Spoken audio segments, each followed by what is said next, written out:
1940년 2월, 세계는 기이한 전쟁을 목격하고 있었습니다. 역사상 가장 거대한 나라 중 하나가 작은 이웃 국가를 침공했는데 예상과 달리 전쟁은 한 달이 넘도록 교착 상태에 빠져 있었거든요. 더 놀라운 건 공격받은 작은 나라가 훌륭하게 싸우며 거대한 적을 막아내고 있다는 사실이었죠. 전 세계가 이 믿기 힘든 광경을 지켜보고 있었습니다. 핀란드와 소련의 겨울 전쟁은 단순한 영토 분쟁이 아니었어요. 이건 거대 제국의 위신이 걸린 싸움이었고 동시에 작은 나라의 생존이 달린 전쟁이었죠. 소련은 12월에 참담한 패배 이후 전략을 완전히 바꾸고 있었고 핀란드는 세계 각국에서 몰려드는 자원봉사자들의 도움을 받으며 버티고 있었습니다.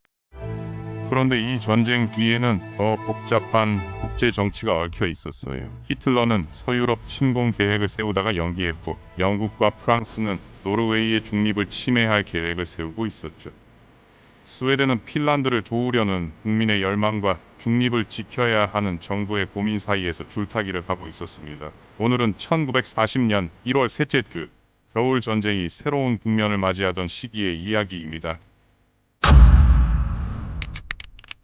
2월 19일 전쟁은 계속되고 있었지만 양상은 달라지고 있었어요. 핀란드군은 지난주부터 본격적으로 포위된 붉은 군대 부대들을 처리하기 시작했거든요. 하지만 소련 역시 가만히 있지 않았습니다. 그들은 지휘 체계와 기본 전술을 완전히 재편하고 다음 대규모 공세를 준비하고 있었죠. 한편 유럽의 다른 지역에서는 긴장감이 고조되고 있었습니다. 히틀러는 이번 주에 서유럽을 공격할 계획을 세웠지만 맥레넌 사건이 모든 걸 바꿔버렸어요. 독일 공군 장교가 벨기에에 불시착하면서 작전 계획이 적의 손에 넘어간 거죠. 벨기에는 15일에 독일에 강력히 항의했습니다. 자기 나라가 다시 전쟁터가 되는 걸 원하지 않았으니까요. 영국과 프랑스는 이 기회에 벨기에가 자신들의 군대를 초대해야 한다고 믿었어요. 독일군의 공세에 대비하기 위해서라는 명분이었죠. 하지만 벨기에의 대답은 단호했습니다. 불가능하다는 거예요. 공세 자체는 히틀러가 짙은 안개 예보를 받고 20일로 연기했지만 그날 저녁 베를린 당국은 네덜란드와 벨기에가 모두 동원령을 내렸다는 사실을 알게 됩니다. 이건 매우 합리적인 조치였어요. 맥레넌 사건 외에도 그들의 정보가 이미 유출되어 있었거든요. 실제 정보 제공자는 독일 비밀정보국 부국장 한스 오스터 대령이었습니다. 그는 공격 세부 사항을 베를린 주재 네덜란드 군사 무관에게 제공했고 이 메시지는 암호화되어 브뤼셀로 전송됐죠. 독일은 이미 벨기에의 암호를 해독한 상태였기 때문에 정보가 유출된 건 알았지만 누가 유출했는지는 몰랐습니다. 하지만 히틀러가 계획을 취소한 진짜 이유는 이 사건이 아니었어요. 16일의 날씨 예보 때문이었죠. 그는 최소 8일 연속 좋은 날씨가 필요했거든요. 결국 공격 작전은 봄까지 연기되었습니다. 대신 그는 군사위원회에 북쪽 노르웨이에서 조치를 취할 가능성을 연구하라고 명령했어요. 나르비크와 트론헤임을 유보트 기지로 사용하고 스웨덴의 철광석 수송을 연합국으로부터 보호하겠다는 계획이었죠. 코드명은 N 리서치였습니다. 연합군 측에서는 영국 육군 참모총장 에드먼드 아이언사이드 장군이 적극적이었어요. 그는 최소 1개 여단을 파견해 핀란드의 전쟁을 지원하고 이를 노르웨이 항구 점령의 명분으로 삼자고 주장했죠. 노르웨이 영해의 기뢰를 부설하는 작업은 3월 20일 이전에 완료되어야 하고 베르겐과 스타방에르를 점령해야 한다고 믿었습니다. 이 임무를 위해 최소 5개 사단이 필요하다고 봤죠. 그러나 실제로 핀란드에 도착한 건 자원군이었습니다. 스웨덴이 영국 자원봉사자들의 통과를 허용하기로 했거든요. 소련은 13일에 스웨덴에 강력히 항의했지만 효과가 없었어요. 스웨덴의 입장은 명확했습니다. 자원봉사자들이 군복을 입지 않고 무장하지 않으며 연합군에 복무하지 않는다면 통과할 수 있다는 거였죠. 1940년대 초 수백 개의 핀란드 돕기 프로젝트가 진행되고 있었어요.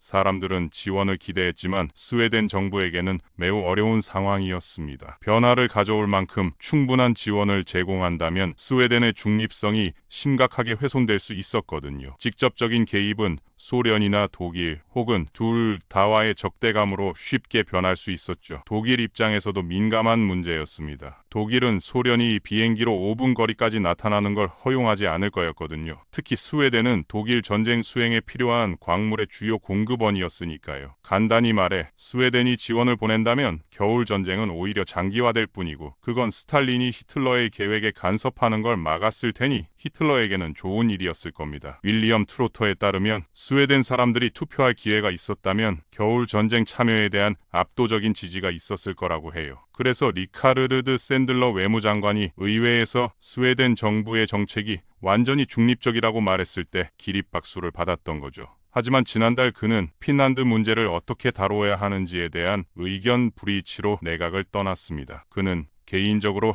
핀란드를 적극적으로 돕는 것을 강력히 지지했거든요. 그럼에도 핀란드에 대한 외국 원조 목록에서 스웨덴은 1위를 차지했어요. 100개의 기관총, 89개의 포, 7만 7천 개의 소총, 85개의 대공포와 8천 명의 자원봉사자를 보냈죠. 독일은 실제로 핀란드로 향하는 무기가 독일 영토를 통과하도록 허용했습니다. 스웨덴 신문이 이 소식을 보도할 때까지는요. 소련 외교관들이 항의하자 핀란드에 치우쳐 있던 히틀러의 외교 정책은 종식됐습니다. 한편 소련의 선전 기계는 계속 작동하며 세계의 이 사건의 가해자는 핀란드라고 말했어요. 12월 1일에 쿠시넨 정권을 핀란드의 합법적 정권이라고 주장했던 거죠. 핀란드군을 지휘한 칼 구스타프 만네르헤임에 대해서는 모든 핀란드 노동자들을 노예로 만들었다고 비난했습니다. 하지만 약한 핀란드가 거대한 러시아를 위협할 수 있다는 주장은 너무 터무니없고 우스꽝스러웠어요. 그래서 대부분 나라의 공산당원들조차 이것과 거리를 두기로 결정했죠. 1월 동안 카렐리아 지역에서 적대 행위가 잠잠했던 이유를 트로터는 한 문장으로 요약했습니다. 러시아군은 핀란드 전선을 향해 대형 무전 트럭을 파견하고 방송을 시작했는데 핀란드군은 이 차량의 등장을 기대했다는 거예요. 방송되는 음악이 상쾌했고 쿠시넨이 말할 때 붉은 군대 포병대에도 사격을 중단하라는 명령이 내려졌죠. 핀란드인들은 연설 시간을 이용해 달리거나 화장실에 가곤 했다고 합니다. 레즈는 12월에 처참한 성적을 거둔 후 전략을 완전히 바꿨어요. 변경된 전략 중 하나는 핀란드군의 움직임을 마비시키기 위한 대규모 폭격이었죠.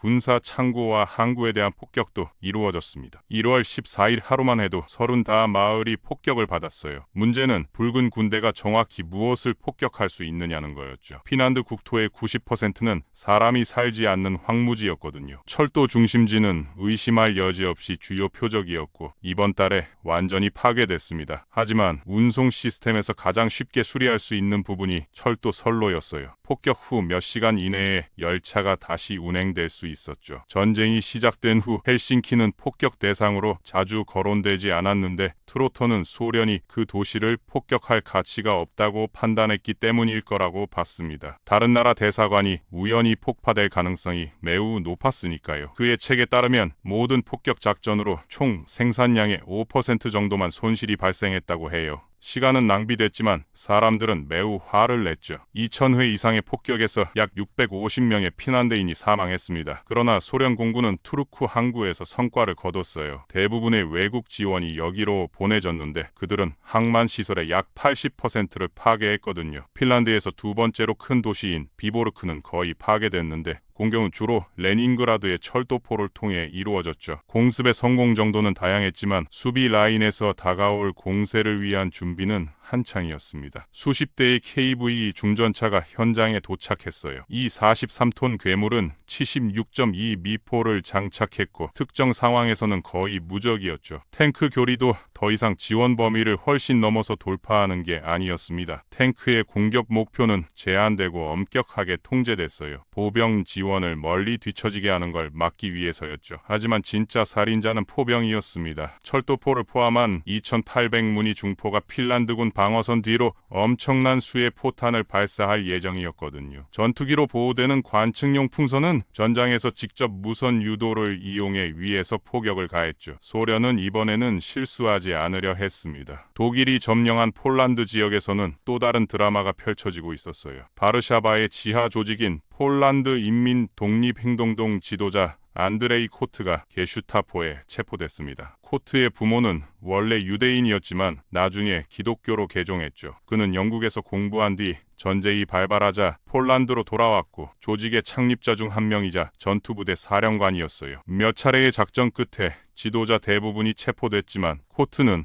게슈타포 본부에서 탈출하는 데 성공했습니다. 20일 유대인 안드레 코트 체포에 높은 보상이 걸린 전단이 게시됐어요. 하지만 18일 이전에 이미 수십 명이 코트 사건으로 테러리스트로 체포된 상태였죠. 게슈타포는 8월까지 2개의 용의자 명단을 공개하지 않았습니다. 첫 번째 목록에는 165명의 이름이 포함됐고 모두 사망으로 표시됐어요. 두 번째 목록에는 90개의 이름이 있었죠. 이 255명의 이름 가운데 특정 분야의 전문가는 208명이었습니다. 변호사, 의사, 유대교, 람비 등이 포함됐어요. 하지만 아직 살아있는 수감자들의 가족들은 그 이후로 그들을 직접 본 적이 없었습니다. 이번 주를 마무리하는 정치적 사건이 하나 더 있었어요. 일본의 총리 아베 노부유키와 그의 내각 구성원들이 1월 14일에 사임했습니다. 그는 제국군 장군이었고 조선 총독을 지냈지만 총리로 재임한 지 불과 4개월밖에 되지 않았죠. 그는 중일 전쟁 종식을 위해 직접 노력해왔고 동시에 나치 독일이나 파시스트 이탈리아와 동맹을 맺지 않으려 했어요. 오히려 그는 중립의 원칙을 고수하며 유럽 전쟁에 참여하지 않았습니다.